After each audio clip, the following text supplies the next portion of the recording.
I am here to talk about a subject that is near and dear to my heart, one that can't escape a day's notice in the press, and something which may connect to all of you, the subject of immigration.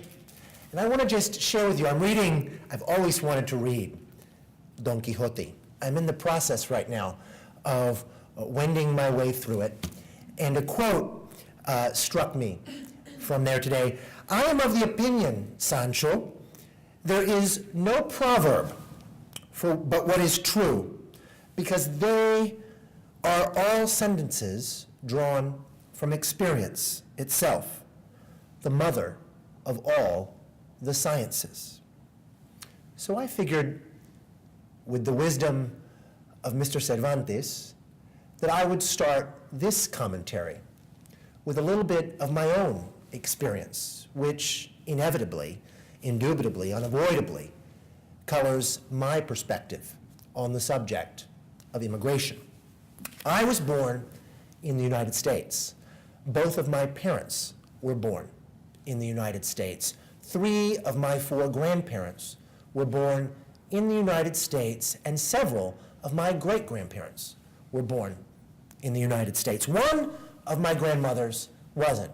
All of my family, except for one absentee great-grandfather from Sicily, the rest of them were from Cuba, from a little place called Bejucal, a cigar-rolling set of families that came over when the cigar factories moved to the United States, in particular to Tampa, Florida, which is where I was born.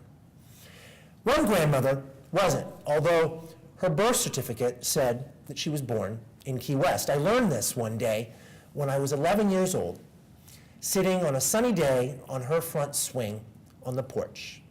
This is my abuela, who told me the story, or actually, she whispered to me the story, although there was nobody in the yard. In fact, there was nobody at the neighbor's house either.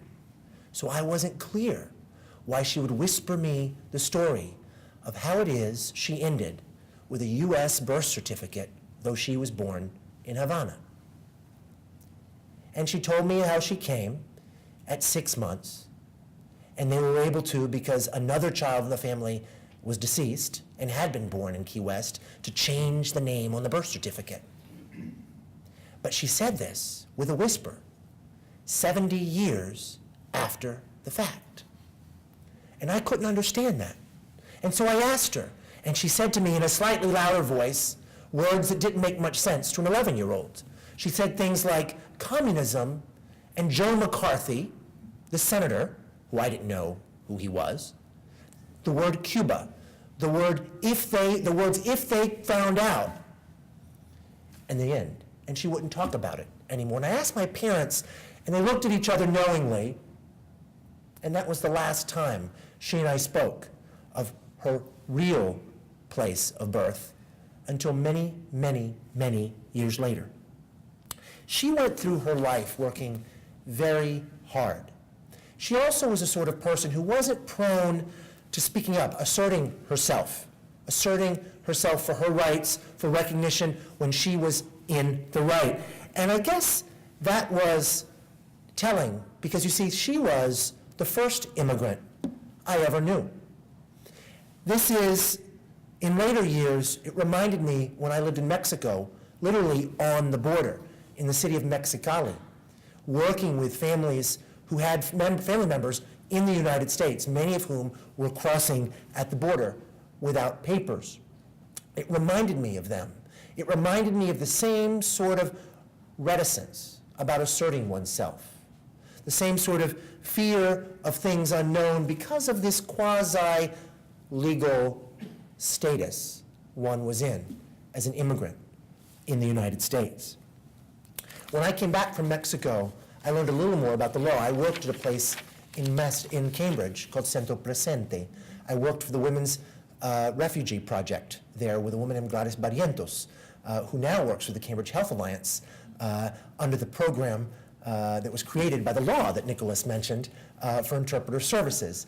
Gladys was a wonderful teacher for me. Gladys, by the way, is now my constituent in Everett.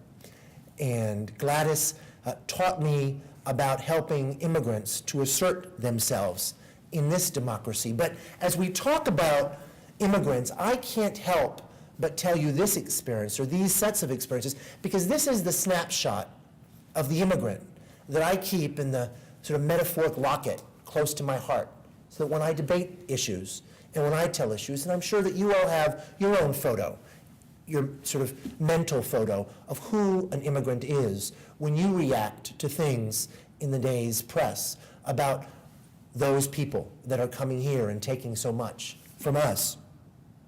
Immigrants in Massachusetts and in the United States work longer hours than native-born. They work at jobs that native-born Americans mostly don't want.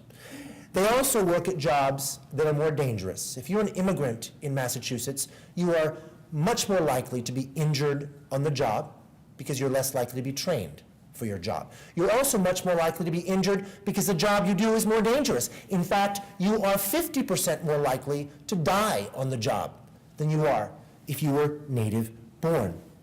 Immigrants in Massachusetts face hurdles that native-borns don't. Hurdles of mastering a language if you're from a country where English wasn't the first language, towards mastering the education system and all the informal sorts of educational system that is necessary to function in a first world democracy where credit and these financial institutions are often so complicated.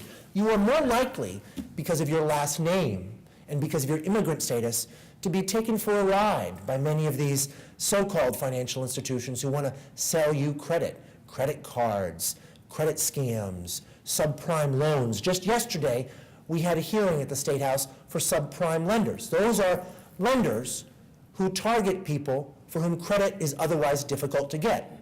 So you have the privilege, instead of paying market, which is somewhere in the 6% range for a home mortgage, of paying 18% for a home mortgage. But wait, it's not really 18%. You're told, because you don't understand the language and the system, that it's actually only 7 or 8%. You're not told that after a couple of years, it's going to go way up. In fact, double. You're also not told that if you try to prepay it and refinance it, you have to pay $10,000 or $15,000 or $20,000 as a penalty. You're also not told that the person lending to you is going to pay themselves out of points and closing costs at the front end, $10,000, $15,000, $20,000. You're their meal ticket.